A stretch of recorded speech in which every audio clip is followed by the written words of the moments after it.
السلام عليكم ورحمة الله وبركاته، أهلا بيكم في فيديو جديد في عالم الموبايلات. إن شاء الله في الفيديو ده يا أصدقائي هتكلم عن موبايل من هونر في الفئة السعرية المتوسطة وهو الهونر اكس 8 بي. اتكلمت في فيديوهات قبل كده عن الاكس 7 بي والاكس 9 بي، لو حابين تاخدوا فكرة اللينكات في خانة الوصف. المهم علشان ما اطولش عليكم هنعرف في الفيديو المواصفات والمميزات والعيوب، وفي النهاية هتكلم عن السعر. بس الأول صلوا على النبي ويلا بينا ندخل في التفاصيل.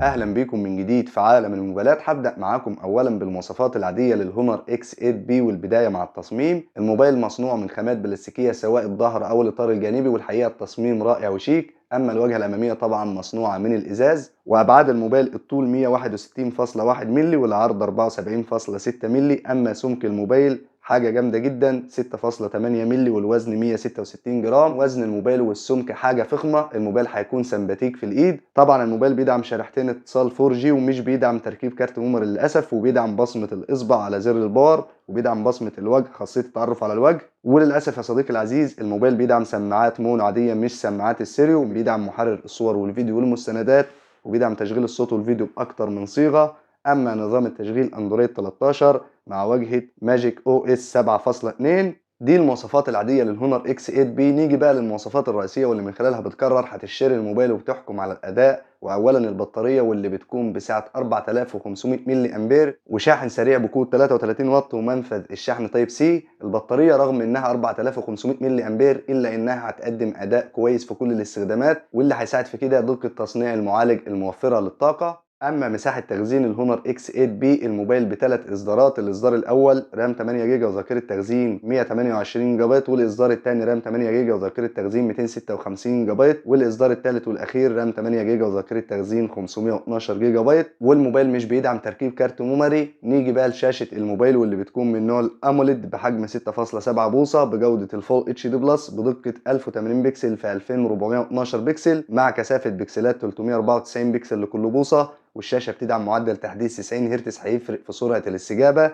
وخاصه في الالعاب التقيله. ومعدل السطوع 2000 شمعه. الشاشه هتكون فائقه الوضوح في ضوء النهار وخاصه تحت اشعه الشمس، ودي من اهم مميزات الشاشه. وطبعا الشاشه بتدعم الوضع الليلي ووضع حمايه العين. الشاشه بالارقام وعمليا هتقدم اداء رائع في كل الاستخدامات، سواء كنت بتستخدم الموبايل في الالعاب الخفيفه او حتى في الالعاب التقيله اللي الرسومات بتاعتها بتكون عاليه زي لعبه بابجي وكول اوف ديوتي او العاب البلاي ستيشن. الشاشه بتقدم اداء سريع وسهل وسلس، وده لانها بجوده عاليه مع معدل تحديث 90 هرتز، فكل ده بيفرق في الاداء بشكل كبير. والشاشه طبعا في الاستخدامات العاديه هتقدم اداء رائع وسريع ما فيهاش اي مشاكل. وكمان من اهم مميزاتها بتدعم معدل سطوع 2000 شمعه علشان الشاشه تكون فائقه الوضوح في ضوء النهار وتحت اشعه الشمس. اما عن اداء الهونر اكس 8 بي، المعالج ظروفه قوي ولا ضعيف؟ تعالوا كده نشوف مع بعض. المعالج يا اصدقائي من شركه كوالكوم سناب دراجون 680 4G ثمان النواه بدقه تصنيع 6 نانومتر. المعالج هيكون موفر في الطاقه وهيساعد البطاريه في الاداء الكويس. والمعالج الرسومي ادرينو 610 وهو نفس المعالج اللي موجود في الهونر اكس 7 بي طبعا مع اختلاف المواصفات. المعالج من المعالجات الكويسه اللي اثبتت كفاءتها في الفئه السعريه المتوسطه، بيقدم اداء كويس في كل الاستخدامات، سواء كنت عايز الموبايل للالعاب،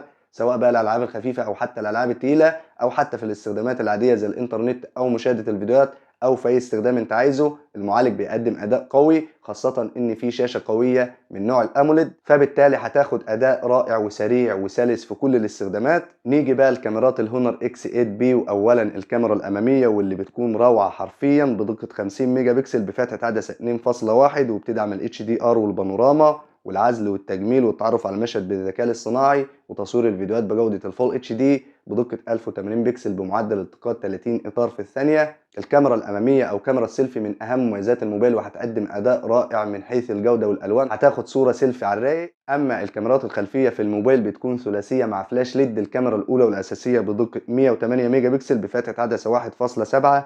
اما الكاميرا الثانيه بدقه 5 ميجا بكسل للتصوير الواسع الترا وايد بفتحه عدسه 2.2. والكاميرا الثالثه والاخيره بدقه 2 ميجا بكسل للعزل والبورتريه بفتحه عدسه 2.4. طبعا الكاميرات الخلفيه بتدعم اوضاع الاتش دي ار والبانوراما والتعرف على المشهد بالذكاء الاصطناعي، والتصوير الليلي والتصوير البطيء والتركيز التلقائي والمؤقت الذاتي وإشارة الكف، وبتدعم تصوير الفيديوهات بجودة الفول اتش دي بدقة 1080 بكسل بمعدل التقاط 30 إطار في الثانية. الكاميرات الخلفية هتقدم أداء رائع من حيث الجودة والألوان، ولكن يعيبها إنها مش بتدعم تصوير الفيديوهات بجودة ال 4K، وده أمر عادي بالنسبة لفئة الموبايل السعرية. نيجي بقى لألوان الهونر اكس 8 بي. الموبايل بثلاث ألوان، بالأخضر والفضي والأسود زي ما هو واضح قدام حضراتكم. تعالوا نشوف علبة الموبايل موجود فيها إيه. بيكون موجود في العلبة الموبايل وعليه سكرينة من الشركة وراس الشاحن بكود 33 واط وكابل يو اس بي تايب سي وجراب لحماية الموبايل ودبوس معدني لاستخراج شريحة الاتصال ودليل البدء السريع أو كتيب التعليمات وشهادة الضمان. دي محتويات علبة الهونر اكس 8 بي. نيجي بقى للمميزات والعيوب. لازم تعرف يا صديقي العزيز إن مفيش أي موبايل خالي من العيوب ولا موبايل كله مميزات.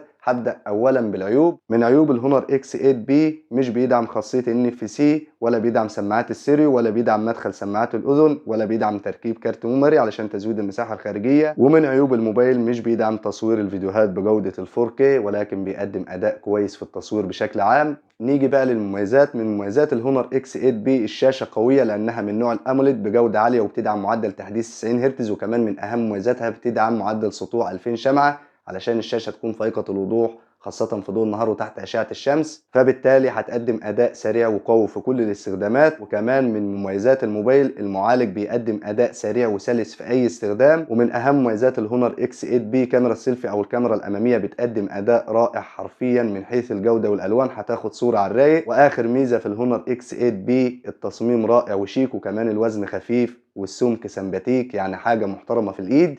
ده بالنسبة للعيوب والمميزات. نيجي بقى لآخر حاجة ودي اللي هنهي بيها الفيديو، وهي سعر الهونر اكس 8 بي. هقول السعر بالدولار وفي بعض البلدان العربية، ولو انت حابب تعرف السعر بأي عملة يا صديقي العزيز سيب لي تعليق وهرد عليك فورا. سعر الموبايل بالنسبة لنسخة الرام 8 جيجا وذاكرة تخزين 512 جيجا بايت بحوالي 240 دولار أمريكي، يعني بالمصري 7410 جنيه. والسعر في مصر هيختلف كتير بسبب الأزمة الاقتصادية. أما سعر الموبايل في السعودية 900 ريال، ده السعر الرسمي وعليه عرض الفترة محدودة بحوالي 800 ريال. ده سعر الهونر اكس 8 بي بالنسبه لنسخه الرام 8 جيجا وذاكره تخزين 512 جيجا بايت. زي ما قلت لك يا صديقي العزيز لو انت عايز تعرف السعر باي عمله سيب لي تعليق وهرد عليك فورا. وحاجه مهمه جدا لازم تعرفها، السعر قد يختلف بالزياده او النقصان على حسب الدوله او على حسب الاسواق. وبس كده، يا رب الفيديو يكون عجب حضراتكم وقدرت افيدكم بشكل كبير. ما تبخلوش على اخوكم بالدعم، لايك للفيديو واشتركوا في القناه وفعلوا الجرس لو بتشوفوني من على اليوتيوب. اما لو بتشوفوا الفيديو من على الفيسبوك لايك للفيديو ومتابعة للصفحة. في النهاية ما تنسوش تصلوا على النبي. أشوفكم على خير في فيديوهات جديدة إن شاء الله. سلام. All new Honor X8B. 512 gigabytes only at RM 999.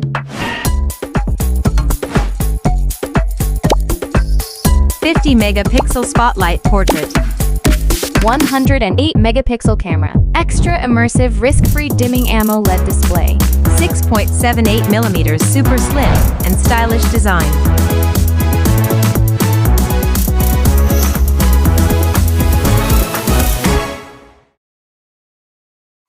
Honor.